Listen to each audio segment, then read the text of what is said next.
Alors merci de nous retrouver pour cette cinquième partie de vidéo. Et oui, c'est vrai que c'est assez long, mais il y a tellement de choses à dire que de 10 ou 15 vidéos ne suffiraient pas pour vraiment rentrer dans le détail. Mais voilà, j'essaye d'aller vraiment au plus vite, tout en rentrant quand même un minimum dans le détail, et quitte à revenir même à chaque fois à me répéter, c'est pas grave, il faut que ça rentre. Voilà, donc là je démarre tout de suite cette partie, cinquième partie, sur une citation. Je cite beaucoup les footballeurs, vous voyez, en disant, parce que moi j'adore le foot en réalité, hein. J'ai, j'aimais beaucoup regarder, maintenant beaucoup moins. C'est vrai que ça m'a beaucoup refroidi parce qu'on arrive dans une situation inextricable. Et puis j'aime bien aussi donner l'exemple, voilà. Donc, mais on a quand même un, vous voyez, un footballeur, un éminent footballeur, Cantona, ancienne gloire du football de Manchester notamment et de l'équipe de France aussi, hein, qui avait dit en 2009, hein, s'il y a 20 millions de gens qui retirent leur argent, le système s'écroule. La révolution se fait par les banques, pas d'armes et pas de sang. Donc là, vous voyez, on touche déjà à une des solutions. Bien sûr que les 20 millions ne feront pas ça, mais si on a une grande partie de la population qui, justement, n'accepte plus ce système bancaire dont vous savez que c'est un système qui est scélérat, je l'ai déjà expliqué, et d'autres, hein, encore plus spécialistes, hein. Et d'ailleurs, je vais passer tout à l'heure une petite vidéo très sympathique pour détendre aussi l'atmosphère, parce que j'aime bien aussi mettre un petit peu d'humour. Et puis c'est une manière aussi de faire connaître des youtubeurs qui, je sais, travaillent très dur pour essayer justement de vivre aussi, hein. Ils monétisent, moi c'est pas le cas, hein. Ma chaîne n'est pas monétisée, mais je sais qu'il y en a, ils monétisent, ils essayent vraiment de faire preuve d'imagination et aussi de perspicacité, et ils observent le monde, et voilà, ils essayent de vous faire partager ça sous le ton de l'humour. Donc voilà, qui vous explique aussi ce système financier scélérat. Donc là, vous voyez, on n'a pas besoin, est-ce qu'on a besoin de sortir, hein, dans la rue et puis de s'exposer, alors qu'en réalité, là, c'est la conscience de chacun, hein, j'avais déjà expliqué, même de payer quand vous allez au restaurant, si possible, même quand vous allez payer vos courses, sortez votre argent, c'est-à-dire payer avec de l'argent sonnant et trébuchant, c'est-à-dire des billets et pas par carte bleue, par exemple. Voilà, ça c'est déjà une des solutions, mais on examinera plus en profondeur, hein, d'autres pistes. Si on parle de révolution, c'est vrai qu'on nous a beaucoup rabâché, on nous a beaucoup parlé du printemps arabe, des printemps arabes, hein, qui ont commencé au mois de décembre 2010. Donc là, ce qui coïncide avec l'avènement d'Uranus, les débuts de l'incursion d'Uranus, hein, dans le signe du bélier. D'ailleurs, Muammar Kadhafi, hein, qui est tombé à la suite de ces révolutions arabes, et tous les dirigeants arabes, hein, Muammar Kadhafi est du signe du bélier, hein, par exemple, hein.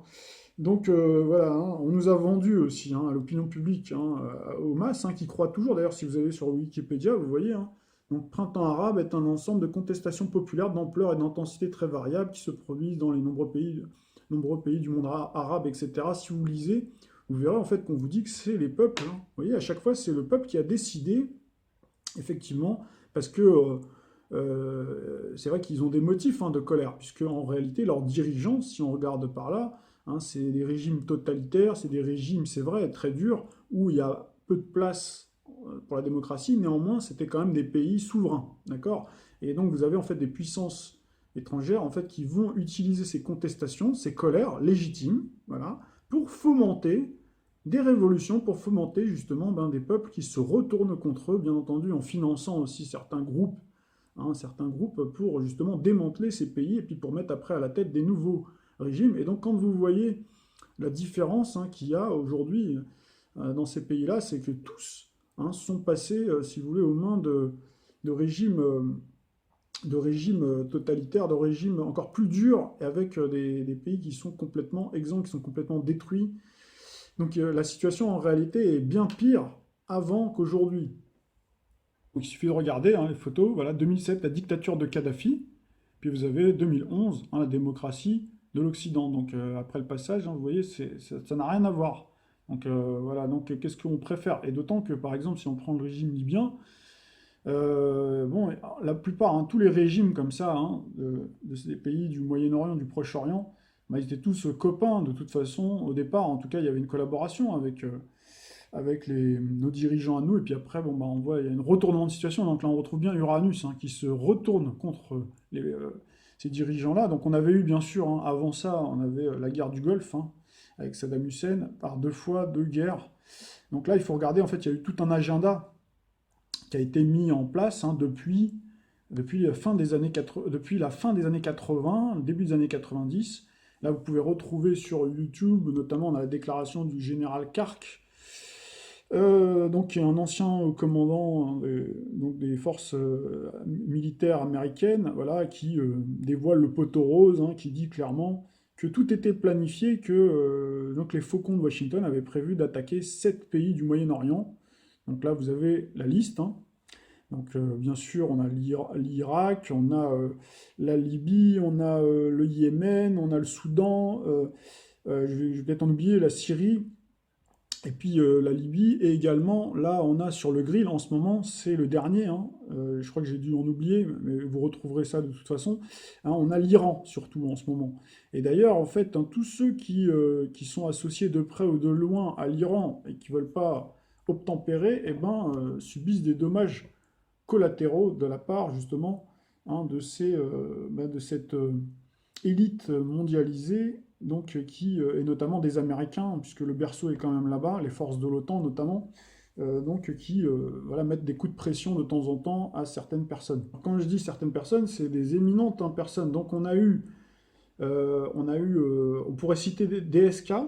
Hein, alors peut-être pas pour l'Iran, mais pour d'autres choses. À mon avis, pareil, hein, DSK est du signe du taureau, mais avec marqué par la lune en bélier. Donc j'avais fait aussi pas mal de choses là-dessus. Bon, à l'époque, c'était en 2011, donc je démarrais tout juste hein, mon blog. Donc voilà, j'étais un petit peu dans tout ce qui est astrologie mondiale. J'étais encore, on va dire, un petit peu néophyte, quoi. Hein, donc j'expérimentais, mais j'avais pressenti qu'il y avait quelque chose de pas très clair dans cette histoire-là. Bref, et donc on retrouve après un peu plus tard, on pourrait citer d'autres personnages importants, mais on pourrait prendre par exemple François Fillon, qui, c'est vrai, après on peut lui reprocher beaucoup de choses, ça c'est certain, mais c'est vrai qu'au moment de la présidentielle, il avait déclaré clairement qu'il voulait un rapprochement avec la Russie qui, comme vous le savez, est un allié historique, un allié en tout cas avec l'Iran, et avec la Syrie aussi, hein. Donc il voulait normaliser les rapports. Bon, de toute façon, Fillon n'était pas prévu à l'agenda apparemment, hein. Apparemment, c'était vraiment Macron qui était prévu par Bilderberg, par toute l'élite mondialiste, hein. Mais voilà, donc ils ont fait la peau hein, à Fillon qui s'est accroché. Ils lui en ont fait voir de toutes les couleurs, comme vous avez pu le constater. Et en fait, ça n'a rien à voir avec ni ses vestes, ni le travail hein, de travail soi-disant caché de sa femme à l'Assemblée nationale, etc. Tout ça, c'est du pipeau, puisqu'il y en a plein, hein, vous avez pu le voir, hein, d'autres hommes et femmes politiques hein, qui font travailler leurs enfants. Mais voilà, il faut bien trouver une affaire. Ben là, on a nouvelle affaire. Alors pourquoi j'ai parlé de François Fillon? Puisqu'on a Carlos Ghosn, en fait, qui est né le 9, je vous dis ça tout ça de mémoire, hein, parce que j'ai un petit peu jeté un coup d'œil là-dessus. 9 mars 1954, François Fillon, 4 mars 1954. Donc là, si vous faites les thèmes, c'est quasiment les mêmes. Et en ce moment, en fait, on a des dissonances sur les terrains de fragilité, sur les signes mutables, hein. C'est-à-dire que les deux personnages-là, puisqu'ils sont nés à quelques jours d'écart, ils ont Mars en Sagittaire et ils ont un amas en Poisson. Ils ont Jupiter en Gémeaux. Donc vous voyez, en fait, c'est cet axe-là en fait, qui forme une sorte un double carré. Et en fait, en ce moment même, on a Jupiter hein, en Sagittaire. Voilà, ça je parle beaucoup pour les aficionados hein, de l'astrologie. Et puis on a bien sûr hein, ce fameux Mars-Neptune en Poisson, donc qui vient attaquer en fait hein, ce secteur de fragilité. Et puis on a également ce retour d'Uranus en Bélier, qui vient avec Pluton, qui reforme en fait le fameux carré Uranus-Pluton, avec Pluton qui flirte avec la tête du dragon. Donc la tête du dragon, c'est le nœud nord de la Lune, donc qui symbolise le destin, et où on a vu donc Monsieur Carlos Ghosn, donc qui est le patron donc de Renault, comme vous le savez, Renault-Nissan, donc qui a été arrêté au Japon. Donc le Japon d'ailleurs qui est du signe du bélier, vous regarderez, vous taperez sur internet astrothème, thème astral du Japon, bélier. Donc voilà, c'était au moment justement où il y a cette rétrogradation d'Uranus en bélier, et il a été arrêté parce que en réalité, alors là on va lui parler d'affaires, etc. Mais c'est parce que en fait il n'a pas voulu abandonner, enlever ses billes jaunes, donc décidément en ce moment, le jaune s'invite beaucoup dans notre actualité. Et donc, il n'a pas voulu, en fait, abandonner, trop vite en tout cas, hein. Il n'a pas voulu céder aux injonctions qu'on lui donnait, que Washington lui donnait. Voilà. Et donc, on lui a, à mon avis, fait une... on l'a, ouais, on l'a un peu bousculé, quoi, quelque part. Après, ces gens-là, moi, je m'en fais pas pour eux, parce que c'est... Alors, c'est vrai que c'est quand même le patron d'une des grandes firmes un des fleurons de l'industrie française, et Dieu sait si l'industrie française est en ce moment mise à mal, hein.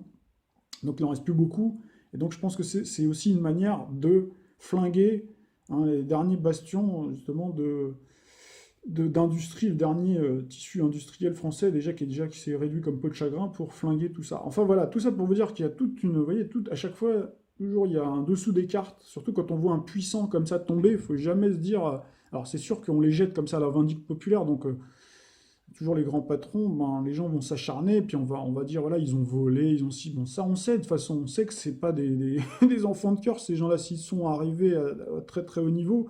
Mais pourquoi avant, personne ne disait rien, et pourquoi d'autres continuent encore? Pourquoi eux? C'est parce qu'il y a des règlements de compte, en fait, entre eux, si vous voulez, ça c'est entre les puissants. Et après, on nous fait croire, en faisant ça, c'est un effet coup double, ça nous montre aussi ce côté que la justice, finalement, s'applique à tous, de manière équitable, etc., qu'elle est implacable, etc. Ça aussi, c'est une manière aussi de nous faire passer ce message-là, quoi. Alors qu'en réalité, c'est pas vrai, c'est à géométrie variable, puis ces gens-là vous verrez, hein. Là, on en a un autre, Nicolas Sarkozy aussi, qui fait à chaque fois les gros titres, hein. On a eu, voilà, à chaque fois, on a toujours des choses, hein, des affaires, je crois qu'il y a 11 affaires autour de lui, etc. Qu'est-ce qu'ils vont avoir, ces gens-là? Bah, pas grand-chose. Finalement, ils passent sur le tribunal, le bûcher médiatique, politico-judiciaire, voilà, hein, ils ont l'opprobre un peu du peuple, et puis finalement, après, ils sont recasés ailleurs, etc. Alors qu'un pauvre, lui, il va s'en prendre plein la figure. C'est vrai, tout à l'heure, je voulais tellement vous dire plein de choses que du coup, j'ai loupé aussi un épisode. Quand j'ai parlé de 95, après, je vous ai pas dit aussi que 2005, hein, là, on aurait pu faire monter la carte de 2005 du gouvernement Villepin sur le CPE qui a reculé aussi, hein. Donc c'était en fait les deux fois vraiment où le gouvernement a reculé. Et là aussi, il faut regarder pourquoi. À l'époque, en fait, Nicolas Sarkozy était ministre de l'Intérieur et briguait déjà, hein, l'Élysée. 2005, on est à 2 ans des présidentielles, et Dominique de Villepin, qui est le chouchou j'allais dire de François Mitterrand, de Jacques Chirac, était pressenti pour être le futur président. En tout cas, c'est comme ça qu'il s'était présenté au départ. Et puis Nicolas Sarkozy aurait, là, vous regarderez, je crois que c'est selon Patrick Buisson, donc là, il faut faire attention parce que c'est un personnage quand même assez sulfureux, mais enfin, il était quand même très très proche de, donc de Nicolas Sarkozy, qui aurait laissé les casseurs, etc., venir pourrir la manifestation pour discréditer en fait, hein, Dominique de Villepin. Voilà, et pour que finalement Nicolas Sarkozy. Donc vous voyez que là, même là, hein, il y a eu un recul, oui, recul du CPE, mais voilà, à quel prix? Je ne vous raconte pas d'histoire, hein, voilà, j'ai retiré un article du 28 septembre 2016, manif anti-CPE, un CRS juge plausible les accusations de Patrick Buisson, donc ça c'est de France Inter, hein. J'avais déjà montré donc cette déclaration de Nicolas Sarkozy, donc, qui a été faite le 6 juillet 2008. Donc Nicolas Sarkozy, quand il y a une grève, plus personne ne s'en aperçoit. Donc j'avais expliqué pourquoi en fait il avait dit ça dans ce timing-là, donc le 6 juillet 2008, puisqu'en réalité, donc c'est à ce moment-là en fait qu'il y a eu la réécriture dans le dos des Français, donc qui a violé la parole du peuple, hein, pour transférer les derniers bastions de pouvoir à Bruxelles, à la Commission de Bruxelles, par le biais du traité de Lisbonne, hein, avec bien sûr la collaboration de François Hollande, hein, on va pas... François Hollande et une grosse partie en tout cas de la classe politique française, hein, il y en a quelques-uns qui ont contesté, mais ça a été fait, et donc voilà. Donc du coup, comme il n'y a plus le pouvoir, c'est-à-dire comme le pouvoir n'est plus à l'Élysée, et que leur patron, désormais, c'est eux, c'est les gens, hein, de la Commission de Bruxelles qui ne sont pas élus par nous, ben c'est pour ça en fait qu'il a dit ça. Voilà. Et après, il y a tout un jeu après, hein. Vous vous souvenez qu'une fois, il avait eu cette déclaration-là, il avait dit oui, les corps intermédiaires, il avait parlé de mai 68, il avait dit que mai 68, que c'était à cause d'eux, que ça n'allait pas, etc. Mais il est partie prenante dans tout ça en réalité, puisque de toute façon, il sait que c'est un jeu de dupes entre les syndicats qui, eux, sont tous, les leaders syndicaux en tout cas, sont tous payés, hein, par la Confédération européenne, hein, qui est sous l'égide justement de l'Union européenne. Donc c'est des gens, en fait, ils vont pas se tirer une balle dans le pied. Donc à chaque fois, en fait, vous avez besoin en fait, d'un adversaire pour faire croire en fait qu'il y a une opposition, quoi, quelque part. Vous voyez, donc c'est ça, c'est que de la manipulation. Donc là, on parle encore une fois, on est encore sous le signe du scorpion. Voilà, et donc je veux vraiment on passe en revue tous les types, hein, de manipulation, à chaque fois toutes les couleuvres qu'on nous fait avaler Et donc c'est très important de garder tout ça à l'esprit, tout cet historique-là. Donc il vous fait comprendre aussi pourquoi depuis 2008, la plupart des grèves, mis à part les bonnets rouges, qui ont réussi quand même à obtenir quelque chose, et encore, quand il y a un recul hein, sur l'écotaxe, après vous voyez que derrière, ça arrive, ça revient par derrière. C'est-à-dire qu'en fait, contrairement aux Français où le peuple est pas très patient, c'est-à-dire que dès qu'il arrive quelque chose de pas bien, les gens vont se mettre en colère, ils vont être tout azimuts, et ils vont pas s'organiser, ils vont pas planifier les choses, parce que c'est vrai qu'on est beaucoup plus nombreux. Eux, l'élite, ils sont beaucoup moins, donc ils arrivent à beaucoup mieux s'organiser, ils ont une stratégie, ils sont froids, c'est des joueurs d'échecs, et ils se disent, c'est pas grave, vous voyez, c'est comme ce que j'avais expliqué sur Juppé, quoi. Des fois, ils vont pas directement au point A, au point B. D'abord, ils s'assurent d'abord de bien balayer le terrain, après pour mieux placer encore leurs pions. Vous voyez, ils mettent au pas d'abord les politiques en se servant du peuple pour ensuite, après, retourner la situation. Et là où vous voyez, en fait, où ils mettent, si vous voulez, c'est comme s'ils achetaient.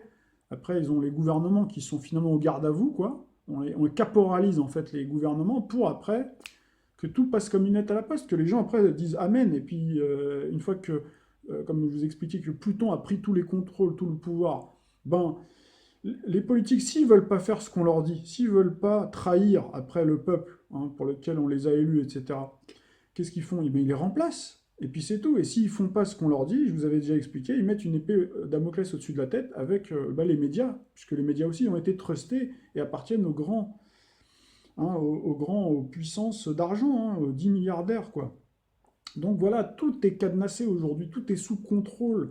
Donc ça, c'est quelque chose qu'il faut vraiment garder à l'esprit. Donc c'est pour ça que toutes les manifestations, c'était effectivement du bidon. Et c'est la raison pour laquelle ça fait des années que moi je prône autre chose, justement. Et ce dont on parle depuis, que je distille là depuis toutes ces vidéos-là et sur les précédentes vidéos, c'est ce côté-là, c'est ce côté être invisible finalement comme l'ennemi qu'on a en face de soi pour le combattre hein, avec ses propres armes, c'est-à-dire le système financier. Alors, on va parler maintenant du cas Jacqueline Moureau, donc, qui est devenue hein, en quelques temps, en quelques coups de passage télé, surtout un coup de levier sur Internet, hein, avec 5 millions de vues apparemment.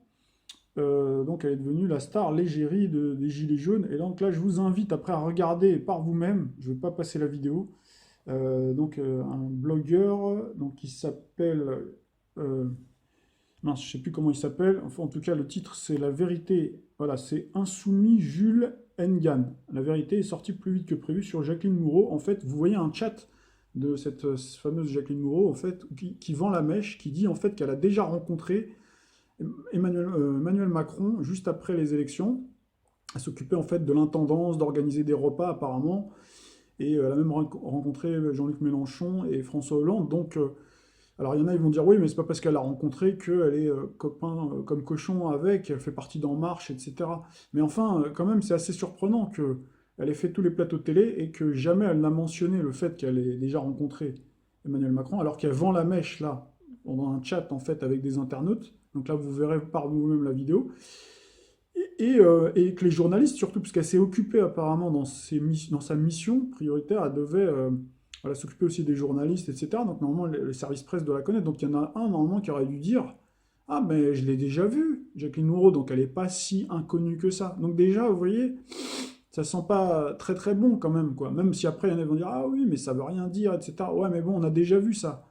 Des paparazzades comme ça, des gens qui sont des faux invités. En vrai, après, quand on creuse, on voit en fait que c'est des militants ou des gens en fait qui font partie de partis politiques, alors qu'en réalité, on les présente comme des simples citoyens.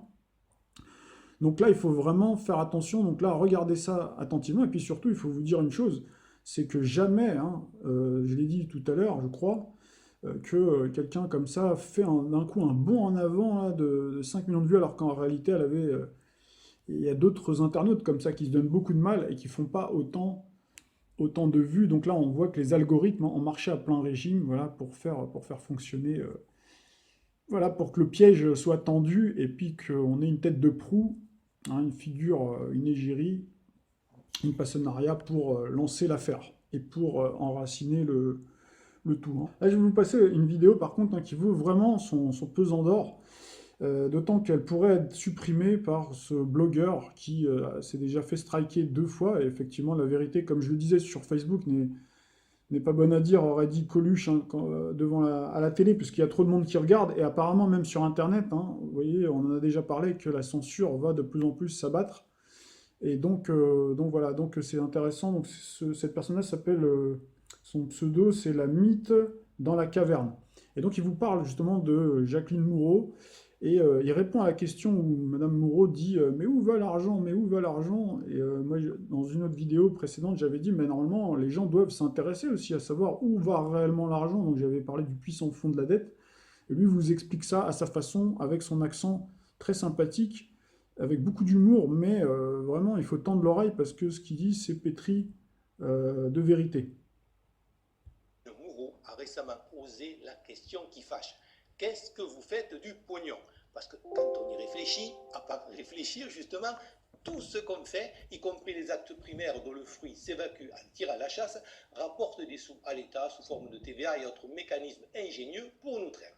Et c'est vrai que de la vaisselle de luxe et une piscine superfétatoire, même en rajoutant la paye de Bédana au mix, c'est certes se foutre de la gueule du monde, mais ça reste quand même un peu court pour expliquer cette hémorragie financière mystérieuse. Sachant qu'on est quand même des petits joueurs comparés aux Américains qui ont réussi il y a quelques années à égarer 21 000 milliards de dollars perdus par le Pentagone. On soupçonne la femme de ménage. Pour comprendre où va notre pognon, il faut commencer par regarder l'éléphant dans la pièce, à savoir une dette avouée pour la France de 2300 milliards d'euros. C'est ridicule par rapport aux Américains, mais ça reste absolument colossal. Pour vous donner une idée, l'épaisseur de la pièce d'un euro étant d'environ 2 mm, pour avoir le compte, la pile ferait rien moins que 4 600 000 km de haut, soit en gros 16 fois la distance de la Terre à la Lune. J'espère pour nos créanciers qu'ils acceptent la carte bancaire. La dette mondiale, quant à elle, a déjà dépassé 8 fois la distance jusqu'à Mars. À l'orbite basse, faut pas s'affoler, il reste de la marge. Pourquoi s'emmerder à construire des fusées quand il suffit d'empiler des pièces? Et encore, cela n'est que la dette des États, n'incluant pas les mairies, conseils généraux, régions et autres collectivités territoriales friandes de projets pharaoniques, de voitures de fonction et d'emplois semi-fictifs. En réalité, pour ce qui est de l'État, c'est encore beaucoup plus que ça, compte tenu de la distinction subtile entre dette et engagement. Le dit État étant engagé à payer des broutilles comme les retraites des fonctionnaires, le démantèlement des centrales nucléaires et autres babioles absolument pas financées et qui, si elles étaient provisionnées aujourd'hui, comme elles devraient l'être, feraient exploser la dette aux confins du système solaire. Mais ça, c'est pour nos enfants qui se démerdent. Toujours est-il que, même avec ce tour de passe-passe, la France, c'est-à-dire nous, paie officiellement plus de 40 milliards d'euros annuels, soit exactement 2 fois le tour de la Terre en pièces d'un euro empilées pour le remboursement non de notre dette, mais principalement des intérêts de cette dette. Et pire, comme en plus on emprunte avec intérêt pour payer les dits intérêts, on n'est pas prêt de rembourser le capital. Macron, qui a le cul bordé de nouilles, bénéficie pour l'instant de taux d'intérêt maintenus artificiellement bas avec de la fausse monnaie par la BCE, qui font que tout ce système mafieux de la dette n'a pas encore implosé en vol. Mais il suffit que les taux remontent, et la question n'est plus de savoir si, mais quand, pour qu'on se retrouve dans la situation des Grecs, même eux qu'on aurait pu croire habitués, ayant depuis des difficultés à s'asseoir. Si on écoute tant les politiques que les médias, à se demander si faire la distinction entre les deux ne relève pas du pléonasme, la dette ressemble à une sorte de phénomène météorologique mystique, une pluie de sauterelles qui nous est tombée dessus comme ça, en même temps que le chômage, et que comme une tempête, faute de pouvoir y faire quelque chose, on devrait subir sans rien dire, en se grattant la tête ou les roubignoles, les créanciers dont la majorité n'est pas française, étant visiblement sacrée, et la seule idée d'arrêter de payer, même quand on leur a déjà remboursé plusieurs fois leur mise de départ, étant visiblement un péché. Une partie de cette dette, qui n'est pas tombée du ciel, incombe à nos politiques qui, faute d'avoir des comptes à rendre à l'issue de leur mandat, dépècent tranquillement la France et la vendent à la découpe aux autoroutes françaises des jeux pour servir leurs intérêts personnels directs ou indirects, répondre aux injonctions de ceux qui les financent et, accessoirement, faire des cadeaux à telle ou telle clientèle électorale.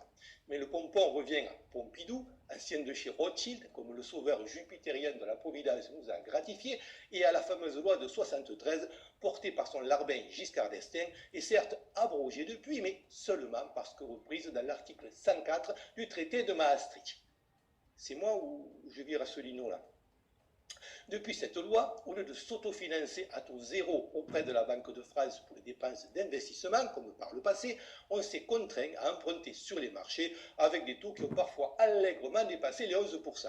Tout ça, bien sûr, comme toujours, sans nous consulter, la chose ayant été votée en catimini, comme toutes les saloperies, pendant les fêtes de fin d'année, tandis que les braves gens digéraient leur réveillon.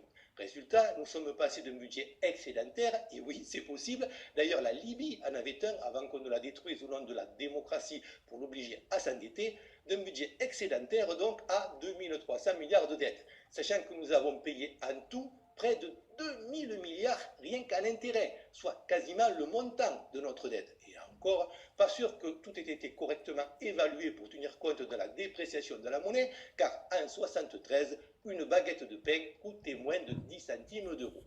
Si on avait emprunté exactement les mêmes sommes auprès de la Banque de France durant toutes ces années, notre dette serait de quelques dizaines de milliards, probablement beaucoup moins si on intègre les dégâts de la dite dette et les restrictions budgétaires qui en découlent sur l'économie et l'emploi, le tout diminuant encore les recettes pour l'État qui n'a plus d'autre choix, faute et pour cause de vouloir remettre en question le système qui engraisse nos politiques, que de nous presser comme des citrons, étouffant l'économie et augmentant le chômage tout en diminuant les protections sociales.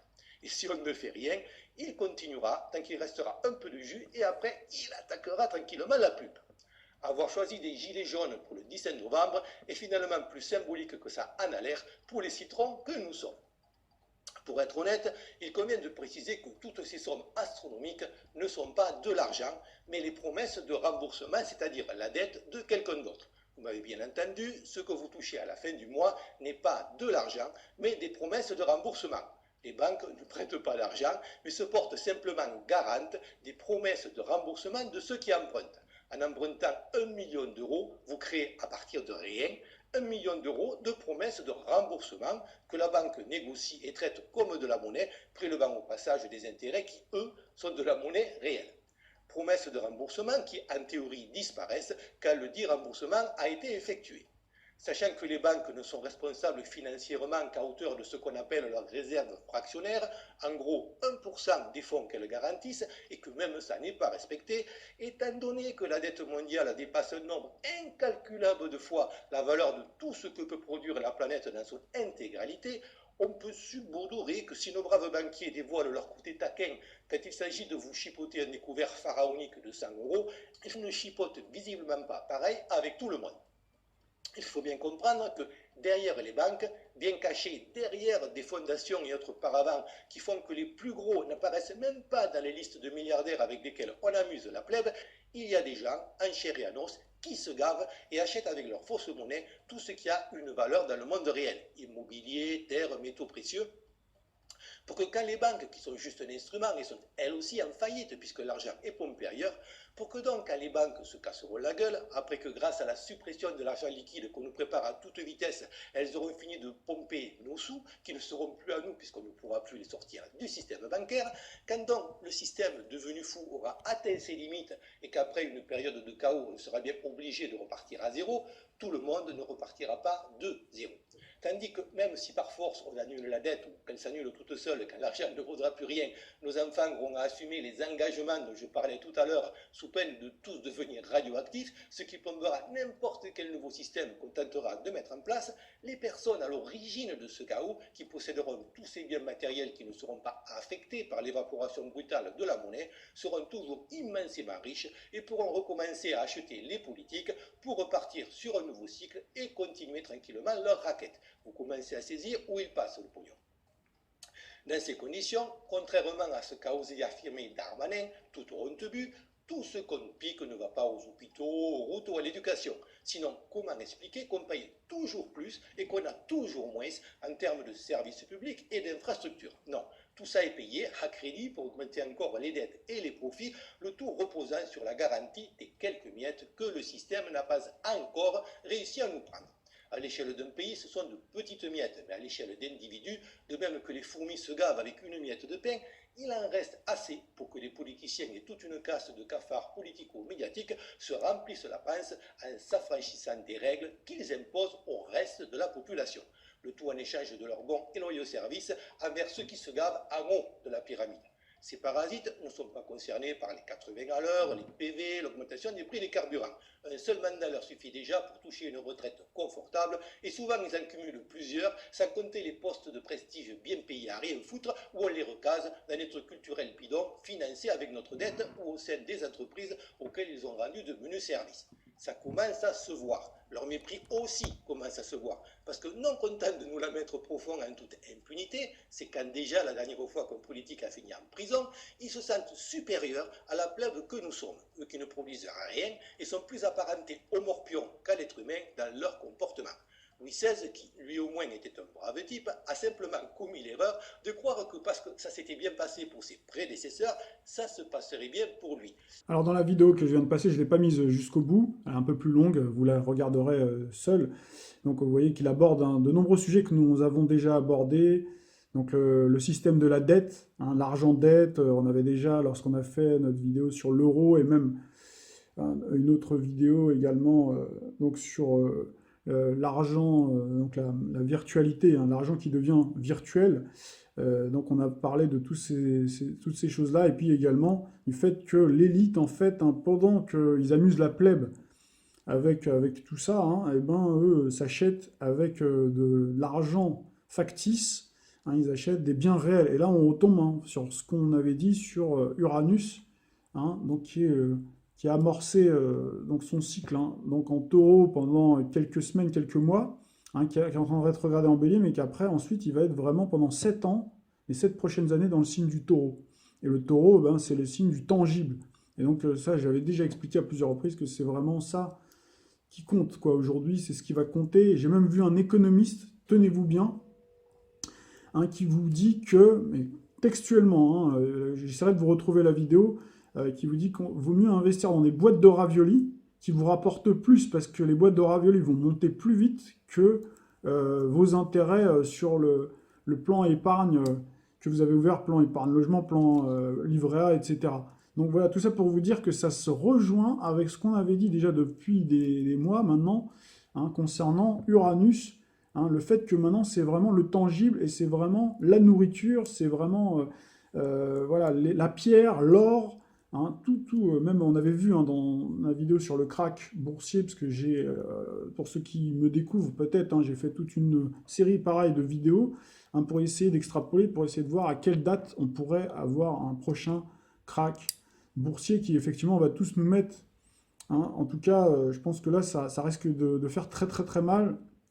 Voilà, je vous renvoie sur cette vidéo-là, mais donc la seule manière, et là l'espace est extrêmement court, je vous le dis franchement, de combattre entre guillemets un colosse comme ça au pied d'argile, c'est d'utiliser en fait l'argent, en fait, c'est le nerf de la guerre, c'est là où le bas blesse, et c'est là où, plutôt que de se laisser endormir par des mensonges, puisqu'on a Neptune en poisson, avec Jupiter en fait qui va avoir un côté soporifique, puisque en fait Neptune c'est une planète très douce, c'est la planète aussi qui régit le sommeil, entre autres, avec la Lune.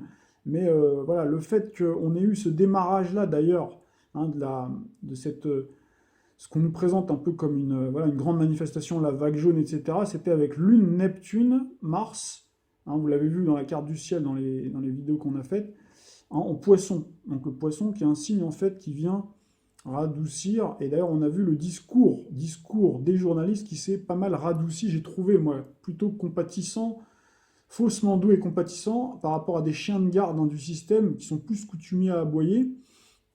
Donc c'est pour ça en fait que je proposais vraiment de s'inspirer de Gandhi, de Martin Luther King à l'époque, qui avait pratiqué la désobéissance civile. Alors la désobéissance civile, c'est vraiment aller au-delà. Là moi je vous propose plus déjà le boycott. Donc c'est vrai qu'à l'époque, parce que j'ai eu des personnes qui m'ont dit oui, mais vous savez, il y a eu des morts. Par exemple, moi je sais que Martin Luther King et Rosa Parks, dans les années 55, quand ils ont boycotté la société de bus pour changer la loi donc discriminatoire, ils se sont fait taper dessus parce qu'à l'époque, ils étaient obligés de se réunir quand même pour pour se décider à pratiquer cette désobéissance civile, il fallait qu'ils se réunissent. Donc ils étaient une cible, si vous voulez. Alors qu'aujourd'hui, on n'a pas besoin. En tout cas, tant que Internet, pour le moment, parce qu'il n'y a pas encore la censure qui s'est abattue de manière totale, hein, les gens, on n'est pas obligé de s'exposer, quoi. On peut communiquer encore par Internet. Vous voyez, là, c'est ce qu'on fait d'ailleurs, vous avez vu, hein, j'ai passé, il y a de plus en plus d'humoristes, plus en plus de gens qui commencent à comprendre tout ça. Hein, parmi les lanceurs d'alerte et même des simples citoyens qui ont naturellement compris que c'était en s'étant troublés face à ce redoutable adversaire qui n'est finalement qu'un colosse, comme je disais, au pied d'argile, une solution pour résister pacifiquement, avec opiniâtreté par contre. Et il faut frapper là où le bas blesse, c'est-à-dire le nerf de la guerre, l'argent, l'argent en fait qui est symbolisé par plusieurs éléments au niveau céleste, mais on a aussi Pluton, hein, qui est la planète du pouvoir et la planète de l'argent, et Pluton c'est aussi la planète du rapport de force, c'est-à-dire qu'en gros, c'est pour ça que ça sert à rien d'aller pleurer, ou d'aller chouiner, ou d'aller se rouler par terre, d'aller marcher, d'aller battre le pavé, comme vous l'avez bien compris, puisque maintenant ils ont tous les pouvoirs, et en fait, quand on a quelqu'un qui est face à soi, qui a autant de pouvoir, il faut lui parler son langage pour l'impressionner, il faut lui parler de rapport de force directement sur là où le bas blesse. Et donc c'est ce système financier que vous avez compris, hein, qui est à l'agonie, et c'est pour ça que Macron veut aller très vite, c'est pour ça qu'il veut les 49.3, les ordonnances, ça suffit plus. C'est-à-dire que là, aujourd'hui, il faut qu'il passe à l'étape supérieure. Donc, je vous ai dit, déjà depuis un moment, que lui veut prendre, en fait, les pleins pouvoirs, voilà, pour, justement, déjà, ils le font volontiers, hein, mais pour passer à l'étape ultime, c'est-à-dire créer, voilà, cette fédération, cette États-Unis d'Europe, mais surtout, hein, créer ce nouvel ordre mondial avec une monnaie mondiale, avec tout ça, quoi. Il y a tout un plan, et même mettre à mal, hein, à la limite que les Français voilà, entérinent la Ve République pour qu'après, finalement, hein, on n'ait plus d'État-nation, qu'on n'ait plus qu'un pantin, une sorte de gouverneur, finalement. Peut-être que le prochain président ou la prochaine présidente, quelle qu'elle soit, peut-être que eux nous maintiendront un leurre, comme quoi il ou elle est encore président, alors qu'en réalité, voilà, tout sera encore plus d'instigation européenne, quoi. Vous voyez, donc là, tout ça, c'est pour vous dire que, voilà un petit peu pour moi, hein, il me semble, le plan qui est prévu. Donc même carrément que Emmanuel Macron pourrait, hein, pourquoi pas, de manière spectaculaire, c'est pas quelque chose qui est impossible, qui pourrait être destitué. Je n'exclus pas cette possibilité-là, mais en tout cas, si ça se faisait, ce serait pas tout de suite, à mon avis. Hein, il aura encore le temps de faire de sacrés dégâts, hein, de vendre la fente au plus offrant, et certainement à la fin, un petit peu comme François Hollande. Vous voyez que François Hollande, il a failli être destitué. Alors ils nous ont joué une mascarade, là, comme quoi il y avait une procédure de destitution, et puis comme par hasard, au dernier moment, il manquait un vote pour que ça se fasse, etc. Bon, ça c'est du pipeau. Vous voyez, il a terminé son mandat tranquillement, il revient même avec une virginité toute neuve. Vous voyez que même là, hein, il y a des... Vous regarderez sur Internet, je peux vous montrer même, je crois l'article, je l'ai d'ailleurs sous le coude, hein, où on voit carrément qu'il fait une confession, je vais revenir. Bon, il va rien revenir du tout, ou alors s'il revient, bon, il y a des gens, hein, qui disent que c'était mieux sous François Hollande, c'est sûr, parce qu'ils n'ont pas compris en fait que c'était la même filiation. Vous voyez, ça c'est quelque chose qui est assez stupéfiant. Donc là, regardez les vidéos qu'il avait faites sur Benalla, notamment, hein, où je reparle un petit peu de cette théâtralisation de Brutus, c'est-à-dire alias Macron qui tue César, hein, tout ça c'était orchestré, tout ça c'est vraiment de la mascarade. Vu que l'humoriste, hein, vous parle des quelques milliardaires comme ça qu'on met en avant pour épater la galerie, alors qu'en réalité des gens encore beaucoup plus puissants. Donc là on a notamment, pour le citer, Rothschild, voilà, qui vendrait en urgence en ce moment. Là, vous retrouverez ça plutôt dans la presse dissidente, dans les vidéos dissidentes. Alors là il y a à prendre et à laisser, hein, bien sûr, mais en tout cas voilà, il y a une information comme quoi donc cette famille, hein, très puissante, hein, depuis les années 1800 et les poussières, donc en fait vend tout, je crois que c'est en Suisse, hein, vend ses actifs, donc ça veut dire qu'il se prépare quelque chose, et donc là ça rejoint un petit peu ce crack carabiné dont justement, hein, cette famille-là a le secret, et dont on a bien détaillé tous les éléments dans notre chronique à voir, hein, sur le crack. C'est sûr, après quand on annonce ça aux gens, hein, à nos lecteurs, nos auditeurs, beaucoup peuvent douter, car on n'est jamais à l'abri d'une erreur d'interprétation. Et voilà, et puis les gens ne voient pas encore l'accomplissement de tout ce qu'on a dit, puisqu'en plus, notamment si on parle d'Uranus, il n'est pas encore de plein pied complètement dans le signe du taureau. Vous voyez, il a fait une petite incursion, puis après il fait un mouvement de marche arrière, mais une fois qu'il va y être, vous verrez les événements que j'ai annoncés, a priori, si je ne me suis pas trompé, doivent normalement se révéler exacts. Hein, même j'avais parlé de la Nouvelle-Calédonie, je veux y revenir aussi, j'avais fait toute une démonstration, et bon, le vote n'a pas donné pour le moment le séparatisme. Hein. Mais vous verrez qu'il y a d'autres votes qui sont prévus et que en fait, toujours, ça se fait par petits bouts, quoi.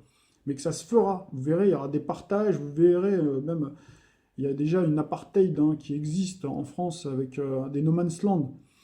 Hein, voilà, qui existe en France, et vous allez voir qu'il va y avoir, hein, que ce soit en France ou ailleurs, des séparatismes, quoi. Parce que Uranus est dans le signe du taureau, le signe de la territorialité, donc tout ça va se... Normalement, devrait se produire. Après, il peut y avoir toujours des surprises, il peut y avoir toujours des choses qui vont moi-même me surprendre, ou des nuances, hein, ça c'est sûr, je ne vous dis pas le contraire. Hein. Donc en tout cas, c'est important de ne pas se laisser endormir par les médias. Même, surtout, je dirais même normalement les plus aisés, si vous voulez, s'il y a des gens qui sont relativement aisés, qui ont un certain capital social, culturel supérieur aux autres. Alors c'est vrai qu'il y en a beaucoup qui sont hors sol, mais il y en a d'autres, attention, qui sont déjà très conscients, qui eux aussi mettent, parce qu'ils sont en contact avec des gens très importants, et donc eux aussi mettent tout à l'abri, quoi, si vous voulez. Mais il y en a quelques-uns qui sont complètement, dans les classes peut-être intermédiaires, qui sont complètement hors sol, et eux, ceux-là, je peux vous dire que ça va leur faire tout drôle. Hein, je me remets sur la carte du ciel.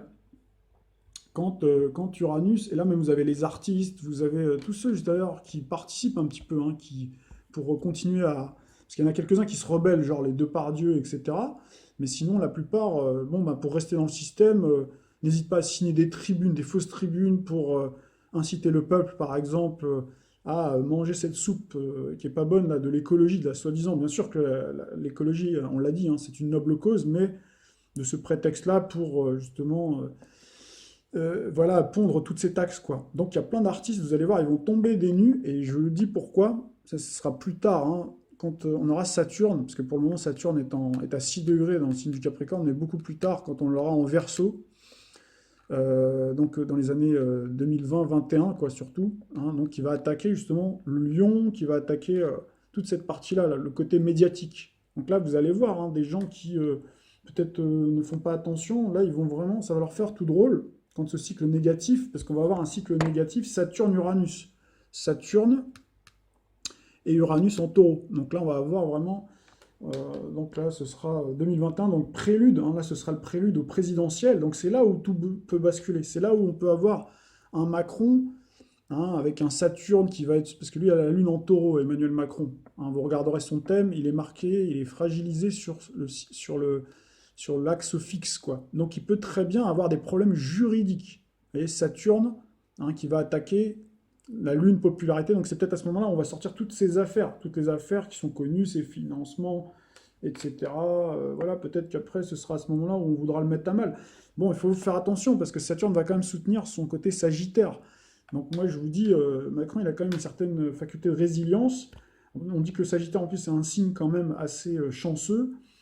Donc, voilà, méfiez-vous de ceux qui vous disent qu'il va partir, etc. Moi, je dis pas non, mais voilà, faut rester. Moi, je reste très, très prudent maintenant. C'est vrai qu'avant, je m'avançais peut-être un petit peu plus avec l'expérience. Maintenant, je reste un petit peu plus prudent. Et donc, les pauvres, bah, ils sont déjà, eux, pris à la gorge. Hein. D'ailleurs, ils jouent leur survie, comme ces personnes hein, qui vivent, bah, voilà, qui sont en zone périurbaine, qui bossent, et qui doivent faire des dizaines de kilomètres par jour pour travailler, pour se soigner, pour aller à l'hôpital notamment. Donc tout ça, c'est vrai que c'est très très compliqué à vivre, quoi. Hein. Et nous allons finir hein, cette longue série de vidéos par justement les conseils adaptés. Donc là, après, vous pouvez, et bien entendu, il faut les adapter à votre mode de vie, c'est ce que je dis toujours. Hein, il faut vraiment arriver à... chacun, en fait, hein, a son mode de vie, et donc on ne peut pas le changer comme ça du jour au lendemain. Et donc c'est vrai que là, vous avez ce jeune homme donc, qui est plutôt, il me semble, posé, qui vous invite à changer de philosophie de vie en profondeur toute l'année. Donc c'est des conseils plein de sagesse, assez intelligents, à faire suivre surtout à ceux que tout à coup qui se réveillent comme ça, qui tombent des nues, et puis il y en a d'autres aussi tout à coup qui se prennent pour des 68 arts. Hein, comme je l'ai expliqué, mai 68, hein, c'est un horizon qui n'est pas indépassable, et loin de là, puisque, comme vous avez pu le constater, hein, c'était ce qu'on appelle une contre-révolution. En tout cas, aujourd'hui, on le voit comme ça, même si effectivement il y avait une besoin de dépoussiérer certaines choses. On voit qu'on a jeté le bébé avec l'eau du bain et qu'aujourd'hui, eh ben, si on se retrouve aussi dans cette mélasse-là, c'est parce que le peuple de l'époque, les jeunes de l'époque, hein, se sont laissés manipuler. Et donc voilà, vous allez avoir les conseils de ce jeune homme. Samedi 17 novembre aura lieu une manifestation nationale dans un but de bloquer toute la France. Initialement prévue pour contester la hausse des prix du carburant, l'objectif actuel de ce mouvement est de paralyser l'économie et ainsi d'envoyer un message fort à la caste gouvernante pour protester qu'il n'y a pas que le carburant qui a augmenté, tout a augmenté.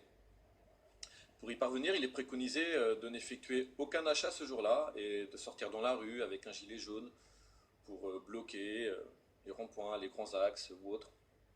Alors, bon, ok, ce ne sera pas suffisant, bien que ce soit déjà ça. En tout cas, je suis plutôt content que cette hausse du carburant en réveille quelques-uns qui commencent aussi à gueuler. Mais si c'est pour faire le stock de bouffe la veille, ça sert à rien.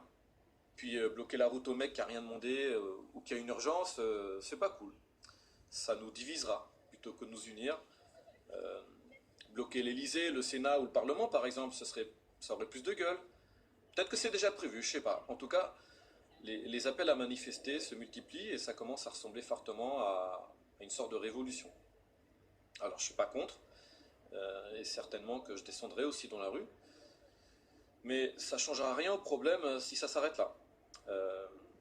Ils ont tout anticipé en face. Ce ne sont pas que des branquignoles. C'est pas en changeant son mode de vie pendant une journée que ça changera quelque chose. Si vous voulez payer moins, commencez par agir dès maintenant, et ceci sur le long terme.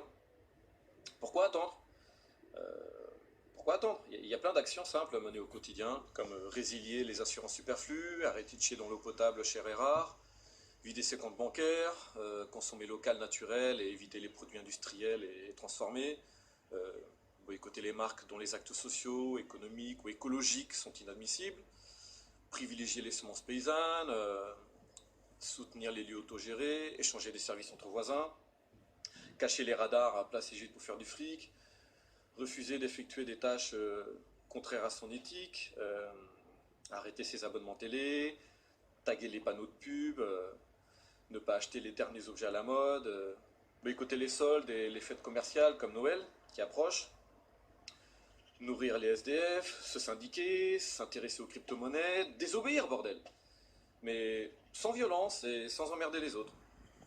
Nous sommes assez divisés comme ça.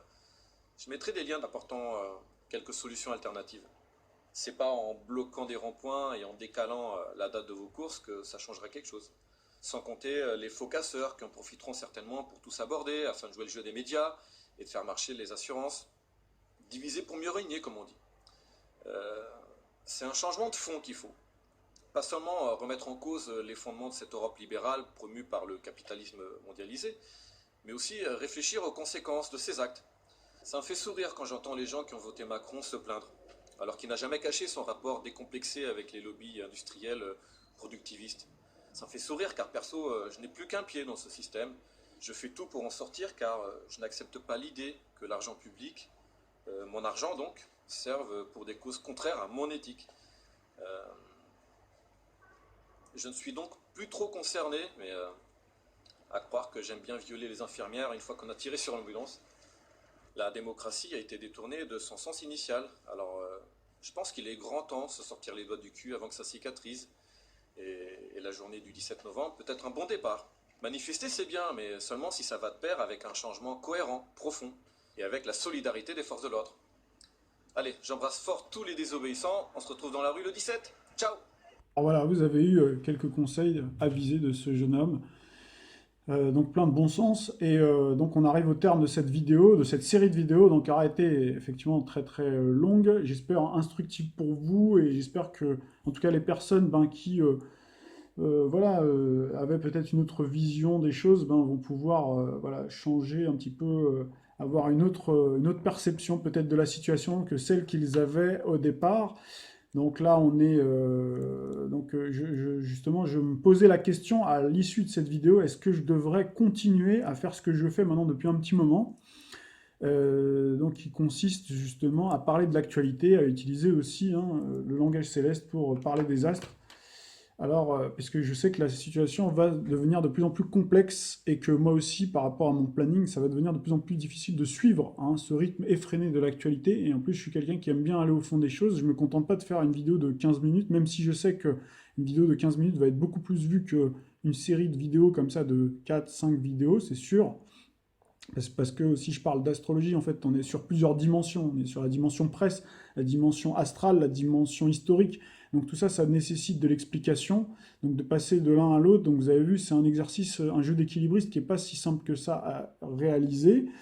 Voilà, donc on verra bien. Mais en tout cas, je continuerai à faire des vidéos, mais peut-être que je reviendrai. On a commencé par le général, parce que j'avais pressenti qu'il fallait impérativement d'apporter, en tout cas, je me sentais investi peut-être un peu de cette mission-là, de parler au plus grand nombre et d'essayer de beaucoup miser sur le côté collectif, donc de parler, de renouer aussi avec finalement les lettres de noblesse de l'astrologie en réalité mondiale, qui était dans les origines de l'astrologie, c'était une astrologie qui était essentiellement collective au départ, hein, c'était pas une astrologie destinée aux individus comme aujourd'hui. Et justement, c'était une manière aussi d'envoyer ce message, de dire que de sortir de cet individualisme. Donc c'est la raison pour laquelle je n'ai pas cédé, même si j'ai fait quelques horoscopes, mais à parler que de choses qui concernent finalement sa propre personne, vous voyez. Mais là, paradoxalement, justement, j'aime bien aussi peut-être prendre le contre-pied au moment où les gens hein, sont mobilisés, eh ben, je vais revenir maintenant à quelque chose de beaucoup plus personnalisé, et on a commencé du général et on revient au particulier. Et donc je continuerai, je pense, à faire des vidéos, mais je pense que je reviendrai de temps en temps, mais moins souvent en tout cas. Je terminerai, je pense, la série sur Pluton, hein, puisque ça, je veux quand même aller au bout. Voilà. Et puis après, pour le reste, voilà, vous avez tous les outils maintenant. C'est pour ça que je voulais faire vraiment frapper un grand coup pour cette fin d'année. Je publierai certainement quelques mots sur l'horoscope, pardon, pas sur l'horoscope, sur les prévisions et prédictions 2019, tout en sachant qu'en fait, on a déjà fait un gros travail de fond.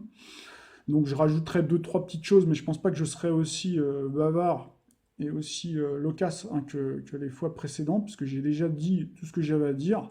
Donc maintenant, après, vous avez tous les outils en main pour vous débrouiller, pour essayer aussi après. Je sais que voilà, il y a Internet, tant que pour le moment YouTube fonctionne et qu'il y a des YouTubeurs qui peuvent en fait s'exprimer librement, ça va, mais j'ai bien l'impression que on va aller vers une répression, et ça, j'en avais déjà parlé. Donc j'anticipe aussi cet événement-là, et puis aussi sur l'incompréhension de beaucoup de gens voilà, qui vont débarquer, qui vont voir ces vidéos, et puis vous allez voir, hein, qui vont mettre des commentaires complètement...